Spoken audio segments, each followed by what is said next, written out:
All right, everybody, this is Chris with Drop Dice. So we're doing a quick channel update. So I've kind of talked about it in the past, saying that I was looking to get a campaign going on the channel here, and you may have seen the Souls of Steel mini one-shot series that I'm doing. Basically, with the channel, what we're looking at doing is actually bringing on some of the people that I talk about in my videos, like Murdoch, Jeremy, and Nate, that I've mentioned, Tom even, to bring them in and do a Legend of the Five Rings campaign. So that's what I'm looking at coming up pretty soon here. I also wanted to let everybody know I'm up to 83 subscribers, so thank you very much for that. All the support that you guys are giving me has encouraged me to continue these videos, and I'm hoping with the regular upkeep of videos, I keep all of you around and everything. If you guys have any suggestions about the channel, where it's going, what you'd like to see on it, please feel free to throw that inside any of the comments for any of the videos. This one would be kind of the best place for it since we're talking about channel updates. Now, the one thing that I wanted to talk about with this Legend of the Five Rings game, I wanted to kind of talk about what that is. So Legend of the Five Rings, I mentioned during probably one of my first videos that I was interested in Oriental style games. And Legend of the Five Rings happens to be, hold on a second.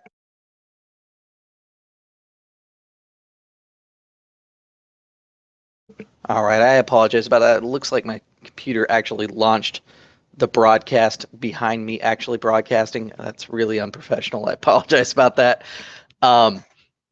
So what I wanted to say was Legend of the Five Rings is essentially an Oriental themed game. It's kind of one of the more iconic ones. It's put out by AEG, which I'll put a link to their stuff inside the description below if you want to check out more about it. The game was originally, if I remember right, the cards came first and the RPG came second.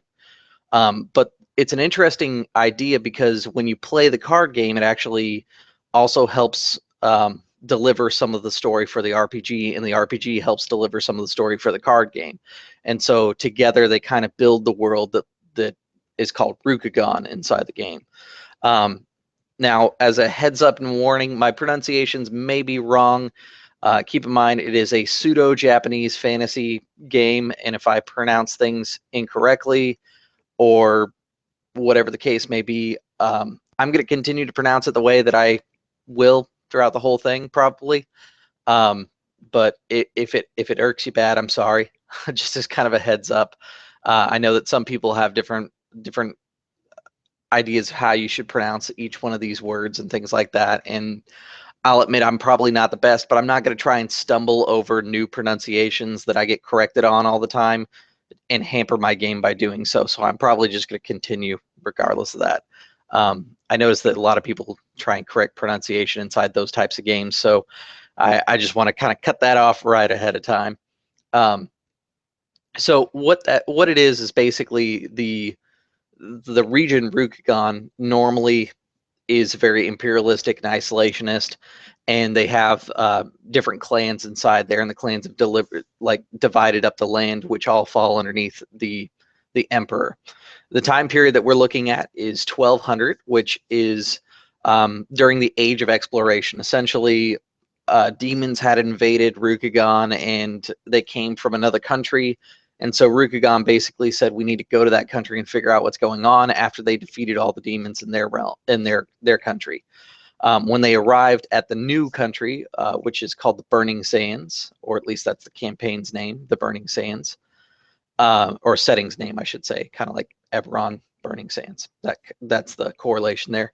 So when they arrive in the Burning Sands region, they find that pretty much the entire government has been destroyed by these demons and things like that, and they pretty much just take over. So the game will take place in two different areas, Rukagon proper, and then in the colonies, which during the year 1200 colonies have been established. There's also some interesting changes from normal L5R gameplay, if you happen to be familiar with it. In Legend of the Five Rings, there does happen to be what's called the Shadowlands, which is full of creatures, and you can develop Taint, Shadowlands Taint, and a couple different mutations and things like that. If you're familiar with Warhammer 40K, think of Chaos Taint. It's similar to that. If you're familiar with Call of Cthulhu, when you encounter a lot of those Cthulhu mythos, you start to get insanities and you have to worry about your sanity track. It's kind of a similar concept, except for it's taint instead of sanity. Your sanity can go in the game, but there's no actual track stat for that. Instead, you track what your taint. This being an Oriental game, you're going to see some themes of honor, glory, and a few things kind of repeated throughout the story to kind of reinforce this Oriental theme. So it'll be a little bit different than some of the other one-shots that you guys may see are floating around. I know that we've got Lloyd with his Horns of Ceranos that does a Viking game. The Provokers are kind of your traditional D&D game, and there are a couple others out there. Kind of the same reason that I picked Souls of Steel is the reason I'm picking L5R. I don't see other people doing it. So I thought that would be a good place for my channel to just kind of insert itself in there and maybe find a home with some new viewers. If you do happen to know anybody who's interested in Legend of the Five Rings or is interested in just Oriental style gameplay or anything like that, you can go ahead and refer them to my channel. I'll more than welcome any new subscribers that you guys may know.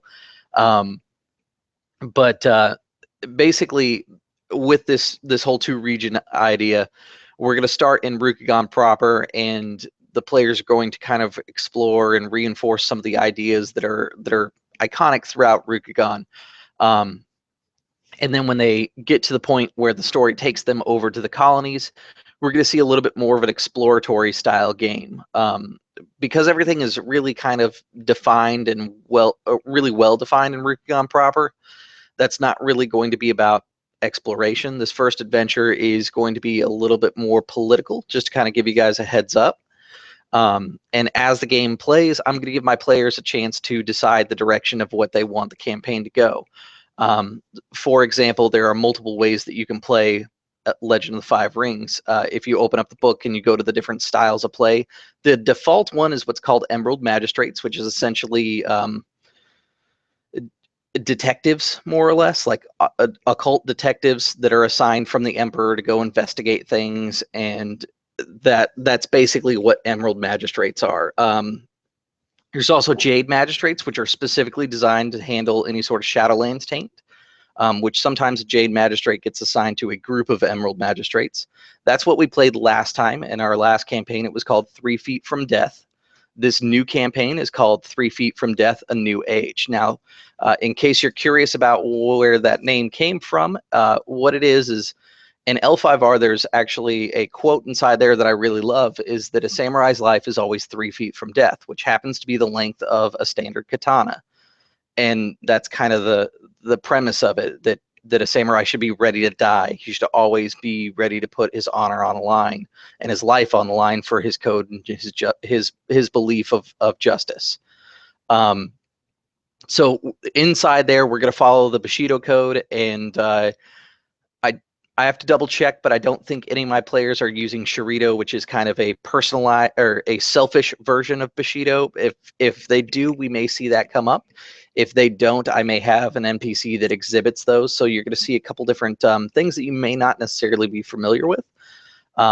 After each game, I'll probably host a hangout session that'll be off air unless I have people who desire it to be on air, where I can kind of talk about anything that's going on. And if you guys have any questions, I'm going to put my Twitter information up for you guys. It is at Drop Dice Blog on Twitter if you want to get a hold of me there.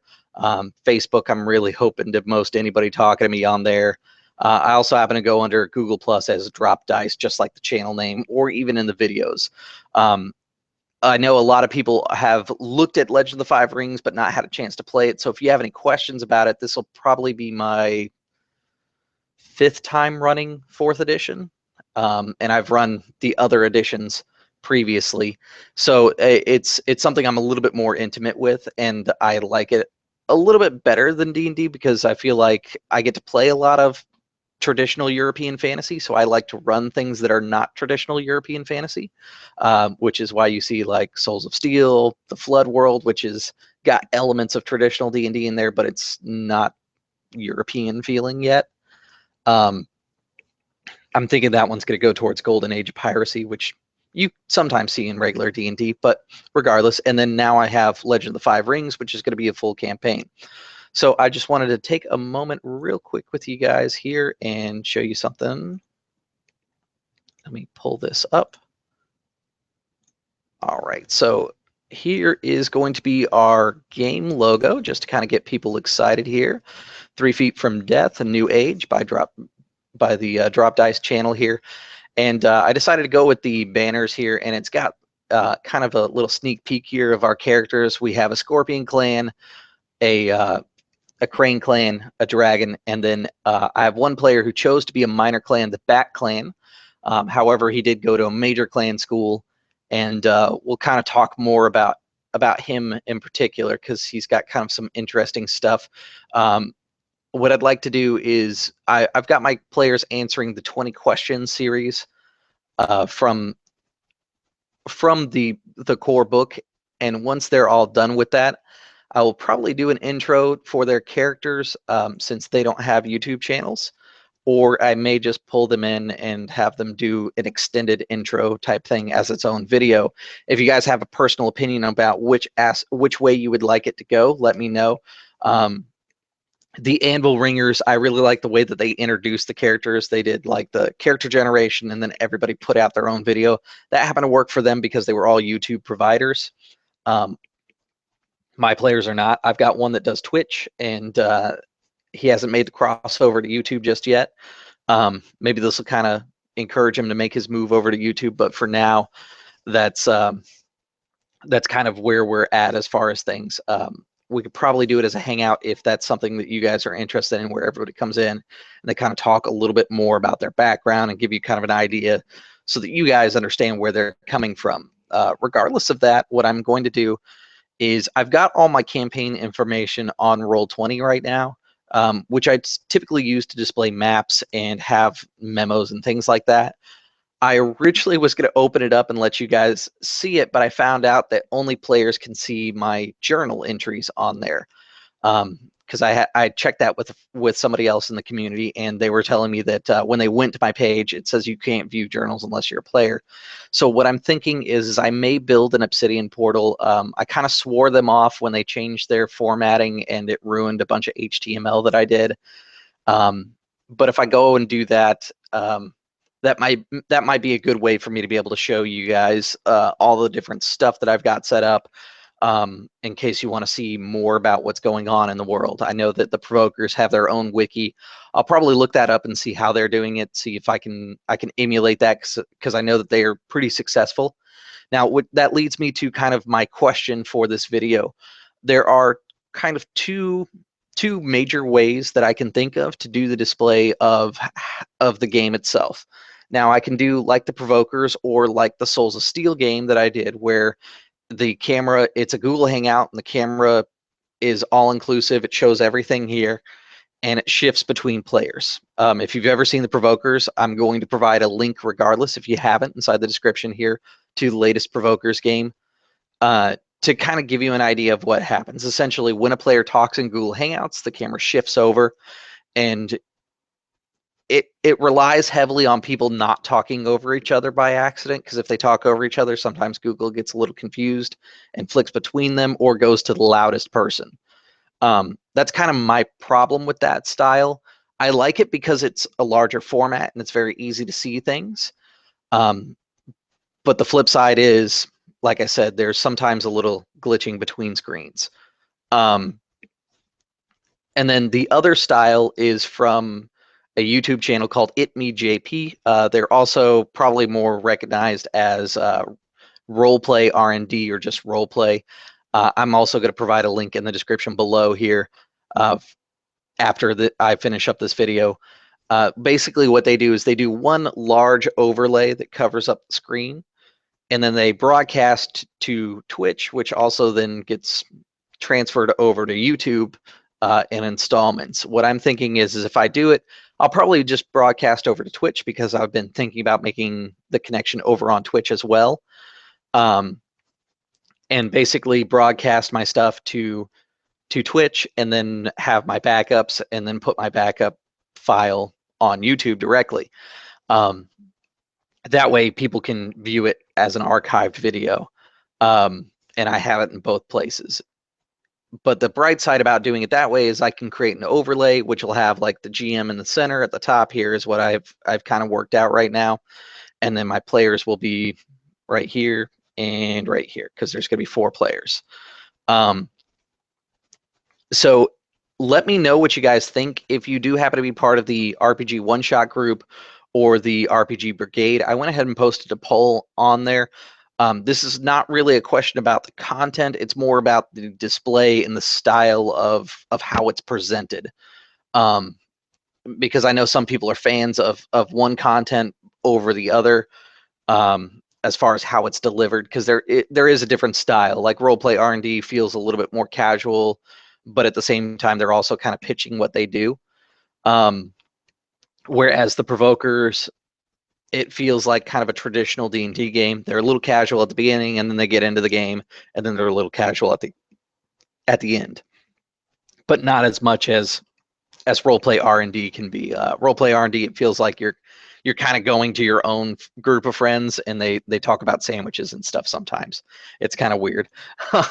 But it's more about that stylistic choice of, should I do a single overlay with everyone displayed on it?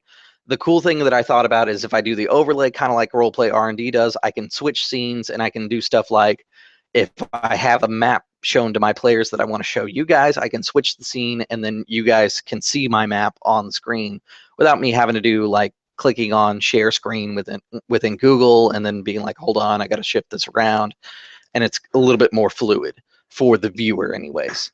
And then, like I said, the easier part with Google is it's sometimes easier to see these things like our display names, and then, or rather, display names and channel logo. But I think I'm the only one that's providing YouTube content currently. I know that Murdoch, like I said, has his Twitch channel, and so that'll actually come up, and I'll make sure that he gets noted on that one. But let me know what you guys think. If you are not currently in either one of those groups and you would like to join, I'll also include links for those groups in the description below this message once it's published. And then I will also take any sort of suggestions inside the comment section. All right, guys, thanks for tuning in, and you have a great day, and I'll see you at the gaming table.